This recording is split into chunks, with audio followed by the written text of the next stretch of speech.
Всем привет, меня зовут Вика. Давайте посмотрим новый расклад Таро для мужчин.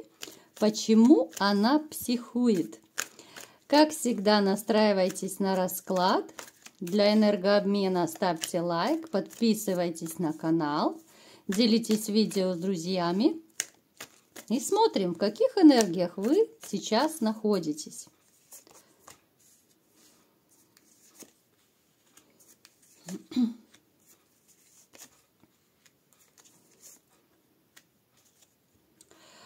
Вы сейчас знаете, вот у вас состояние такое, вроде бы и начало какой-то вот новой жизни, может проигрываться новый период, это могут быть новые отношения, да, вот вы, возможно, познакомились с кем-то, либо же уже начали самое начало отношений, да, появилась у вас уже такая вроде бы пара, но еще не совсем пара, ну то есть знакомиться вы уже начали. По работе очень активный такой период.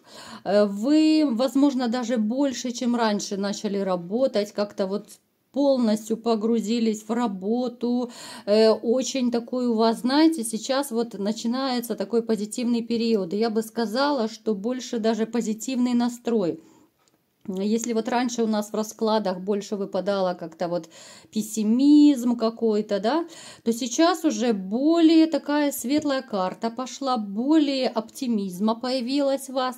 Я не могу сказать, что вы полностью прям забыли о своем прошлом, нет. Бывают у вас такие минутки, когда, ну, хочется погрустить. Вот иногда, знаете, такое состояние, ну, как будто накатило, да, вот эти воспоминания, у кого-то ностальгия, мысли.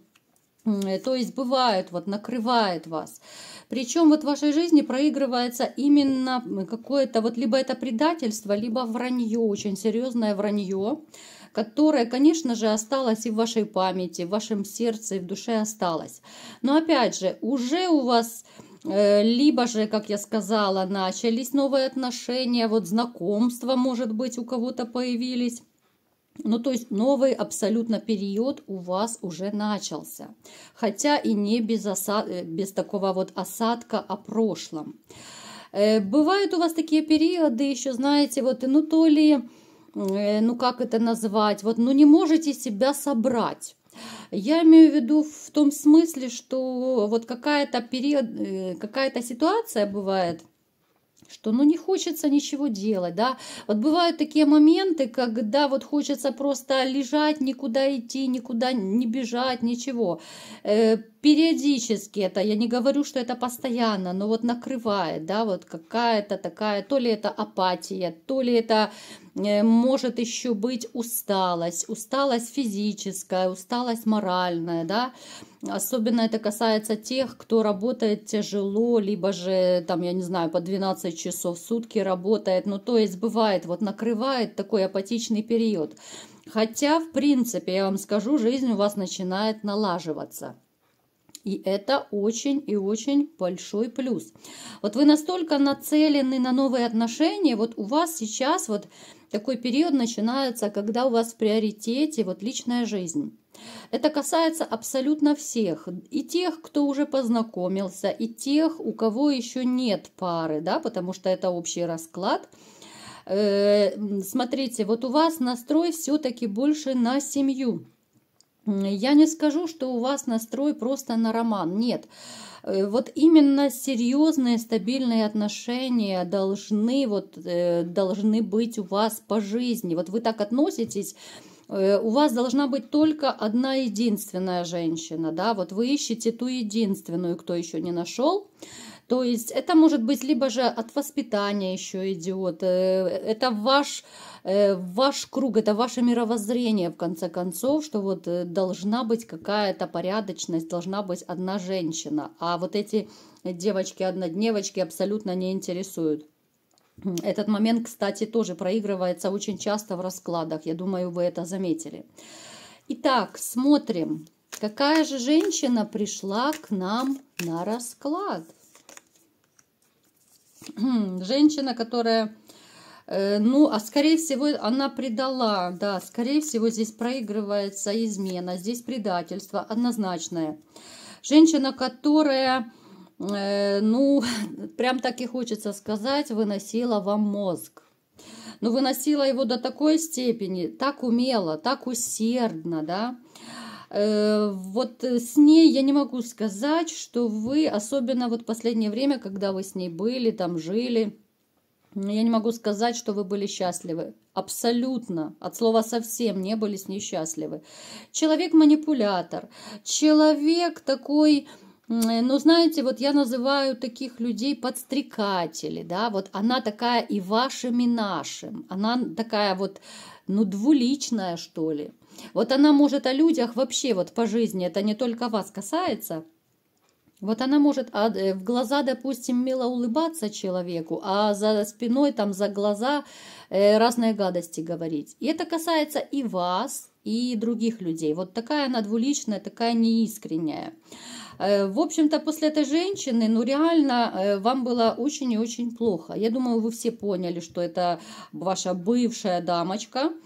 Причем вот с вами, когда она жила, она, ну, я бы сказала, что она в полном шоколаде жила. Понятно, что в меру ваших возможностей. Вот вы отдавали этой женщине все, что могли. Вы старались и финансово вкладываться, и там подарки, допустим, дарить, да. Ну, то есть по максимуму старались ее окружить заботой, нежностью, вниманием, да, вот в меру, опять же, своих возможностей, потому что, ну, как бы олигархи далеко не все. Вот такая дама к нам сегодня пожаловала. Давайте-ка посмотрим, что же происходит в ее жизни для начала, да, а потом посмотрим, почему же она все-таки психует. Что же ее привело к этому психозу? Итак, как же она поживает? Что происходит в ее жизни? Ох, как она любит статусных таких вот денежных дяденек. Смотрите. Она такой человек, который ценит исключительно финансы, деньги в мужчинах. Она не душу ценит, она не любовь, не поступки, вот именно финансы. Она и сейчас продолжает искать. Да, у нее бывают периодически, ну, довольно обеспеченные мужчины. Но опять же, она как-то к ним так относится, что мужчины, ну, очень быстро раскусывают, что она за фрукт. Они очень быстро понимают и ее неискренность, они понимают, что она чисто поиметь их хочет, либо же развести на деньги, как говорят. И здесь получается ситуация, что уже не она их вот унижает, оскорбляет, что она привыкла делать по жизни вот и раньше с другими людьми. Здесь они ее уже опускают ниже плинтуса и унижают. Вот какие-то такие, знаете, вот броски, вот просто, ну, ломают через колено, что называется, таких людей. У нее произошли в жизни кардинальные перемены. Давайте посмотрим, что это за перемены. У нее очень такой непростой период, очень непростой. Она, смотрите, вот у нее есть какие-то подружки, которые постоянно вот ей как бы, ну, поучают ее, наускивают ее, шепчут там типа на ушко, да, что вот ищи себе, вот если бы найти богатенького Буратино, да еще чтобы любовь с ним была. Она вот реально, знаете, она хочет влюбиться. Вот сейчас она... Вот она хочет влюбиться, но опять же в состоятельного мужчину. Вот она мечтает, это на уровне ее мечтаний, влюбиться в обеспеченного. Вот если копнуть глубоко, да, с одной стороны она любит обеспеченных, состоятельных мужчин, но глубоко в душе у нее острая нехватка любви. Она чувствует себя вот даже с вот этими богатенькими буратинами, она чувствует себя, в принципе, как женщина, ну, не очень-то комфортно. Потому что деньги, подарки, конечно, да, это все замечательно. Но все-таки любому человеку, как бы там ни было, любому человеку хочется любить и быть любимым. Просто не все об этом говорят. Кто-то спрятал вот эти желания глубоко себе в душе, не показывает, не говорит. Либо же говорит об этом только с такими самыми близкими подружками, там, с родственниками. То есть она вот как женщина, вот чисто по-женски, она глубоко несчастный человек. Она в душе хочет любви, да, вот она даже ищет любви, но почему-то вот она ищет эту любовь только среди богатых мужчин. Вернее, даже не то, что среди богатых, но она мечтает, чтобы так получилось. Я не говорю, что она там в круг олигархов вошла, нет. Но вот она мечтает все-таки про любовь, но любовь именно с обеспеченными мужчинами. Вот она привыкла, да, вот когда еще вы в нее вкладывались, вы ее кружили. Ну, по сути, я вам скажу, ребят, вы ее избаловали, ну, как ни крути.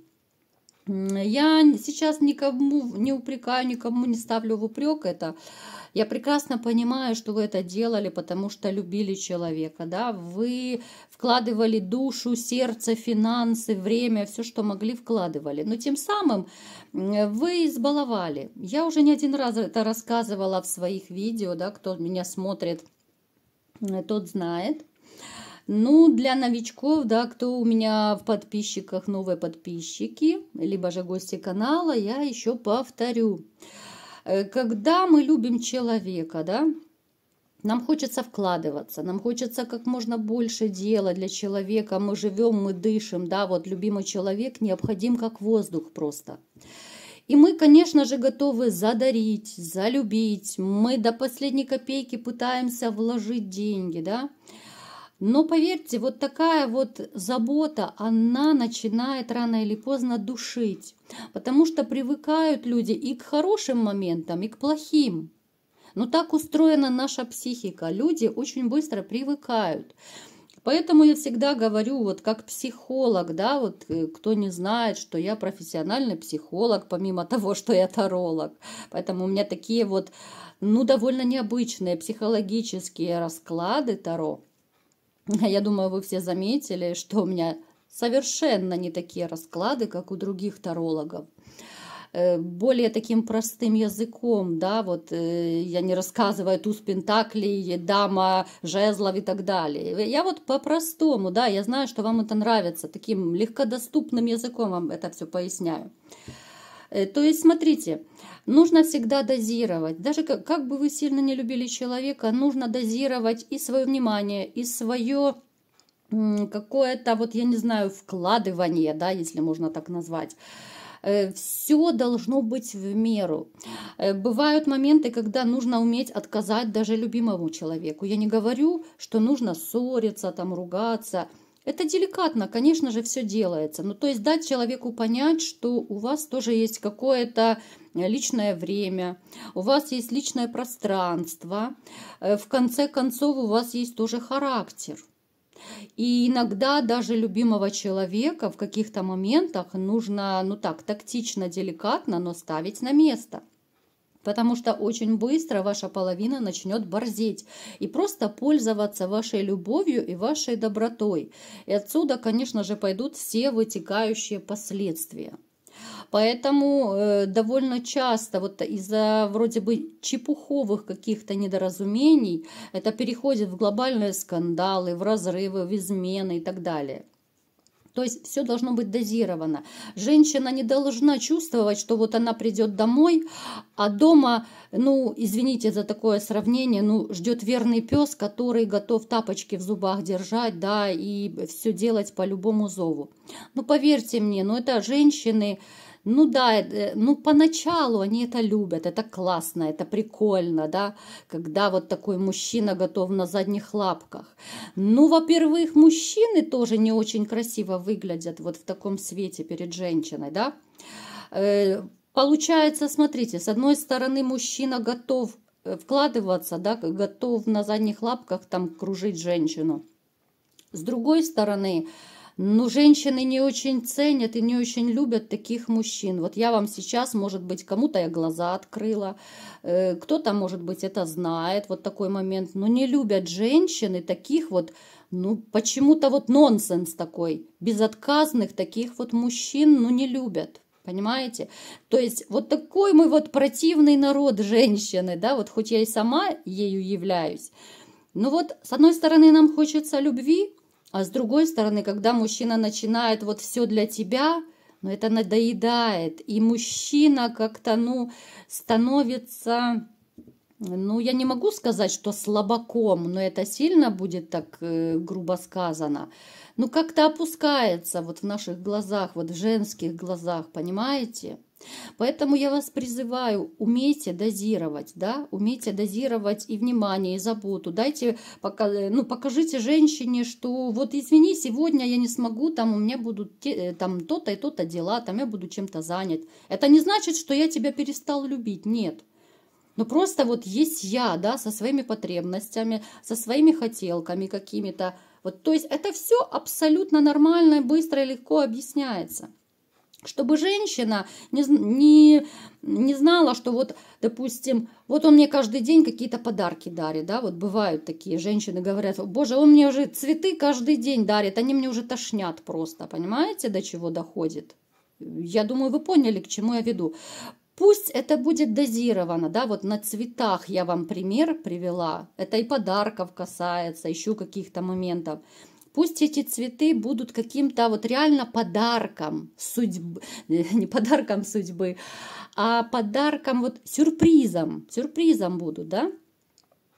Чтобы это не было ежедневно, чтобы это не было предсказуемо. Мы ценим то, что мы не можем предсказать. Почему вот часто психологи и женщинам советуют, кстати, что женщина должна быть непредсказуема, женщина должна интриговать, вот женщина должна такая вот вся загадочная быть. Потому что и мужчины ведь ценят женщин-загадок, да? Вот я сейчас элементарно могу вам бросить какую-то фразу такую интригующую, и вы просто ночь не будете спать и будете думать, а что же я такое имела в виду, да? Нужно правильно это сделать. Поэтому я тоже с вашей, вот с мужской стороны, я вам как психолог говорю, интригуйте женщину. Точно так же вы должны какие-то сюрпризы делать. Это должно быть неожиданно. Сегодня вы один, завтра вы другой. То есть вот придумывайте какие-то вот перемены, придумывайте какие-то, я не знаю, сюрпризы, чтобы она не могла предугадать каждый ваш шаг. А так, когда вы вот один и тот же, вот такой весь белый, пушистый, хороший, женщина вас уже расплюнуть, она знает все, что вы сделаете и скажете дальше.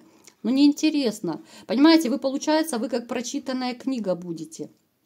Точно так работает и наоборот с женщинами, да? Это абсолютно вот, что про мужчин я говорю, что про женщин. И женщинам неинтересны мужчины, которые предсказуемые. И мужчинам неинтересны женщины, которых можно просчитать, что она скажет, сделает, ну, скучно, но неинтересно. Должна быть постоянная интрига, должны быть какие-то сюрпризы, должна быть какая-то маленькая непредсказуемость, чтобы вам хотелось читать эту книгу, да, вот женщину. То есть вот такой вот маленький лайфхак я вам сказала, может быть, кто-то об этом и знает, но дозируйте, дозируйте. Итак, мы немного в психологию углубились. Наш главный вопрос, почему она психует, что случилось, да, на пасашок, вот напоследок. Так, она психует, у нее жизнь пошла вся наперекосяк. Смотрите, любви нет, счастья нет. Все, за что она берется в жизни, разрушается. У нее, помимо того, еще появилось очень много страхов и комплексов. Ну, в этом мы не будем углубляться, да, потому что у каждого это будут проигрываться абсолютно свои страхи и комплексы. Она хочет быть первой, она хочет быть нужной, любимой, но этого нет. Она психует, что все пошло в ее жизни не так. Вот она думала, она будет, вот с вами расстанется, она будет в шоколаде, она легко найдет новую любовь. Но этого нет. Все вот эти вот так называемые ее любови, они очень быстро разрушаются, как я уже сказала. Мужчины быстро ее раскусывают, они видят всю ее подноготную. Остается только вот эти какие-то мальчики для развлечений, понимаете? Вот она сидит сейчас, вот испуганная. Она не знает, что ей делать. Вот любви нет, ей безумно хочется любви, да? Ей хочется быть на коне, победительницей, в шоколаде, с деньгами, с любовью. А она психует, потому что она не может найти такого мужчину. Даже когда находит, она его теряет. Даже может проигрываться из-за своего склочного вот какого-то противного характера. Она даже вот этих мужчин, которые у нее появляются, она их умудряется поучить. Она им тоже, точно так, как вам, она выносит мозг. Естественно, этого никто не будет терпеть. Одно дело, когда еще жена тебе мозг выносит, да, и ты как-то терпишь, вроде бы семья, дети.